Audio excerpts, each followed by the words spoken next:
Graça e paz, irmãos, aqui é o professor Ney. Hoje eu trago mais uma videoaula com o tema Panorama do Antigo Testamento. Hoje eu vou abordar o período patriarcal. Vou falar de alguns patriarcas e uma síntese do período patriarcal.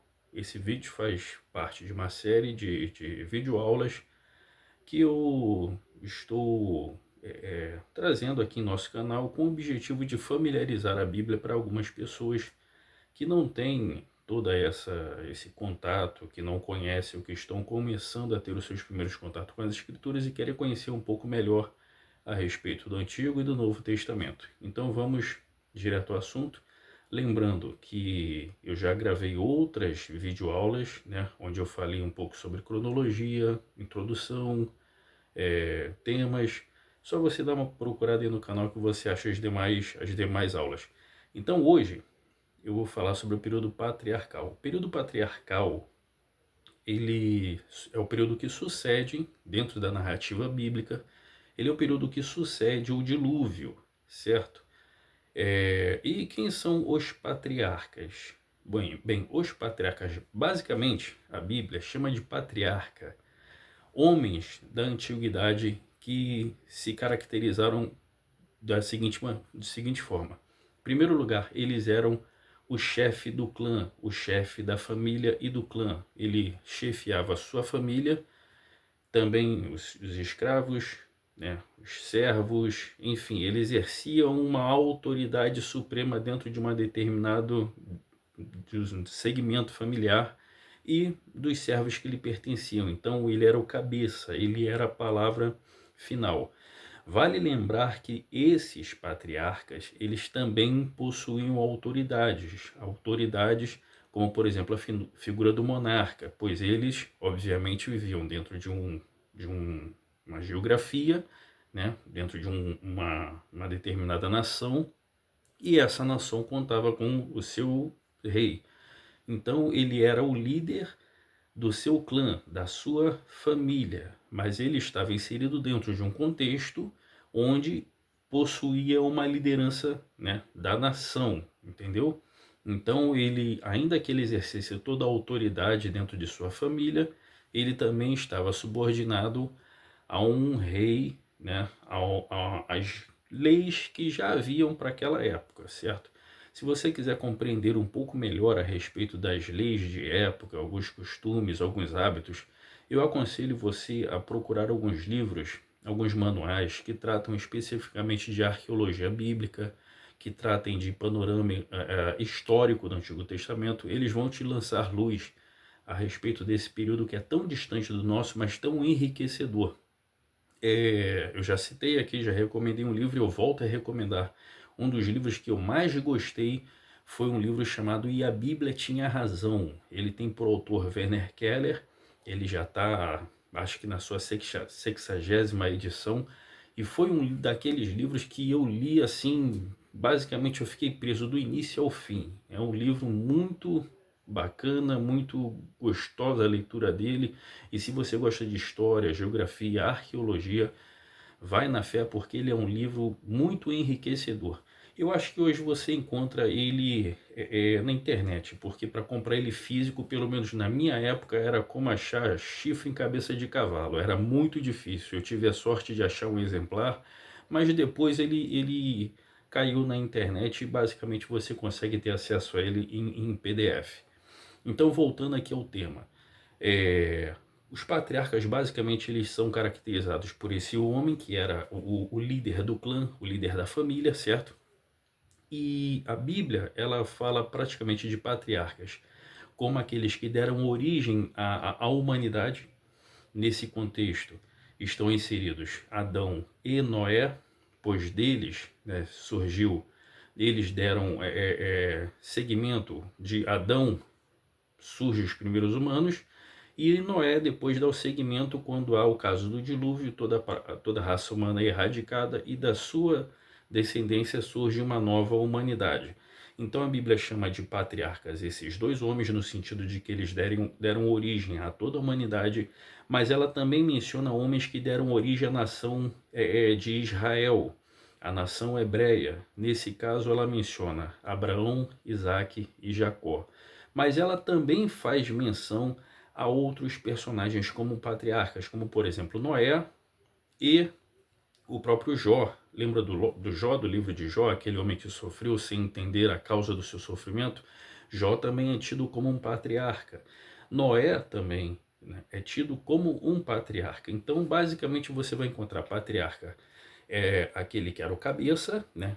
De onde vem a palavra patriarca? A palavra patriarca ela é a junção de dois termos de grego, pater e arque, que significa o cabeça, né? O chefe, o pai de família. Então, a Bíblia vai fazer menção como patriarca aqueles das quais a humanidade tem a sua origem, no caso, Adão e Noé. Vai falar daqueles patriarcas das quais deram origem à nação de Israel, Abraão, Isaque e Jacó. E vai falar de patriarcas, também vai mencionar como patriarcas Jó e Noé, certo? Noé e Jó. E a história desses patriarcas que eu citei, Abraão, Isaque e Jacó, você encontra no livro de Gênesis, do capítulo 12 ao capítulo 50. Lembrando que dentro dessa narrativa também se encontra José. José é tido dentro da tradição rabínica, ele não é considerado um patriarca. Todavia, algumas vertentes cristãs consideram José um dos patriarcas. Então, pode ser que dentro de alguma determinada literatura, ou até mesmo algum professor, não o mencione como tal, mas talvez outro o mencione. Por causa disso, dentro da tradição rabínica judaica, não é considerado um patriarca. Mas dentro do cristianismo, dentro de algumas vertentes cristãs, José é considerado também um dos patriarcas, tá ok? Só para você ter essa noção. E em que período que eles viveram? Bem, conforme eu disse, a história de Abraão, Isaque e Jacó está condensada ali do capítulo 12 ao capítulo 50 do livro de Gênesis. Usando a Bíblia de ordem cronológica, que eu já fiz menção a ela aqui em outros vídeos e volto a mencionar, ela vai situar esse período entre os anos de 1967 a 1606 a.C.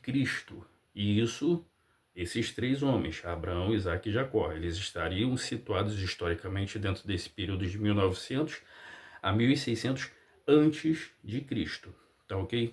E uma característica também muito interessante que eu quero trazer aqui, pois eu acho muito importante, é a questão de que no Antigo Testamento, especificamente esse período em que nós estamos falando, não o Antigo Testamento como um todo, mas esse período específico que eu estou mencionando aqui, que é o período patriarcal, os homens que viveram naquela época, como Abraão, Isaque, Jacó, Noé, José, Jó, esses homens, eles estavam ainda durante uma época de um desenvolvimento, onde Deus estava se mostrando, se revelando ao homem, e o desenvolvimento de algumas ideias que serão inseridas na Bíblia ainda não estavam elucidadas naquela época. Deixa eu esclarecer melhor. O conceito cristão que nós temos de vida após morte, de recompensa para os justos e de condenação para os mortos, esse conceito ele ainda não tinha sido revelado para homens como Abraão, como Isaque e como Jacó, como Jó. Esses homens dessa época, eles não tinham a ciência que nós temos de uma vida pós-morte, com recompensas eternas para aqueles que serão salvos e condenação eternas para aqueles que serão condenados. Eles não tinham esse conhecimento. Então Deus, quando se manifesta para esses homens, em especial Abraão, ele lhe faz promessas no campo terreno, no campo aqui em termos de prosperidade. Então ele fala, eu te farei grande, farei a sua descendência numerosa, abençoarei a sua descendência, né? Te farei prosperar, te darei toda esta terra. Por que eu estou trazendo isso aqui? Porque é muito comum, eu já vi muitos pregadores, eu já vi muitos pseudos mestres usar passagens dessa época para querer inserir ensinamentos para os dias de hoje, no tipo, você tem que ser rico, você tem que ser próspero, porque tudo que você tocar abençoado será.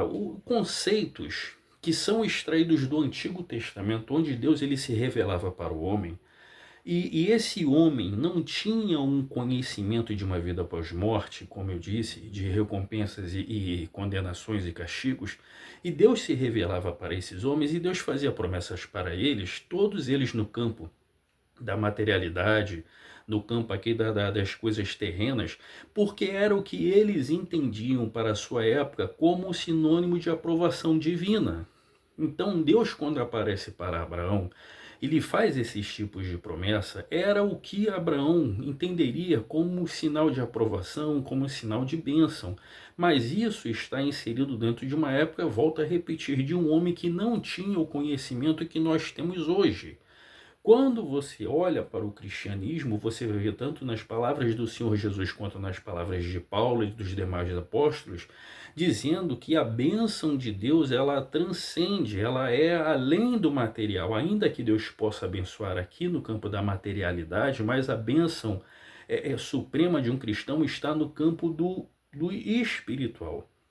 Diz respeito à salvação, diz respeito a galardões, diz respeito a recompensas que estão no campo do transcendental, do espiritual. A ponto de Paulo dizer, atentando-se não para as coisas que se veem, mas para as que não se veem. Pois as que se veem são efêmeras, são passageiras, mas as que não se veem são eternas. Então, não podemos misturar os conceitos. Quando você fala de Antigo Testamento, especificamente esse período que é caracterizado como período patriarcal, você vai ver Deus se revelando para os homens, ele trazendo promessas de bênçãos, todas elas no campo material, porque é o que eles entendiam como sinônimo de aprovação divina, certo? Para o Novo Testamento, você tem uma revelação, né? Toda ela já nos foi dada. Então, as promessas, elas dizem respeito ao espiritual. Volto a repetir, ainda que Deus possa abençoar no campo material, a grande recompensa de um cristão, ela está no espiritual. Por que é importante você entender isso? Isso é de extrema importância, porque eu já vi muitos pregadores da prosperidade, muitos pseudos mestres, pseudos professores, ensinando, misturando os conceitos e ensinando princípios e teorias que estão erradas. Mais uma vez eu repito, Deus pode te abençoar em sua vida terrena? Sim, Ele pode, mas para o Novo Testamento, as principais bênçãos divinas dizem respeito ao campo do espiritual, do transcendental, daquilo que há de se revelar um dia após uma vida que transcende a esse material aqui. Enquanto que para aqueles homens o sinônimo de prosperidade, de bênção, de aprovação divina eram as bênçãos físicas, terrenas, certo? Então, é importante você ter essa concepção. Hoje, é uma síntese bem básica, bem objetiva desse período, que é o compreendido como período da era patriarcal, e eu volto em um outro vídeo para falar sobre o período mosaico, sobre a vida de Moisés, e eu pretendo inclusive explicar Moisés era gago ou não. Existe uma teoria para isso, onde muita gente afirma Moisés era gago. Existe uma teoria para dizer que não, que o problema de Moisés não era a gagueira, mas na próxima aula nós abordaremos esse assunto. Que Deus abençoe a sua vida rica e abundantemente.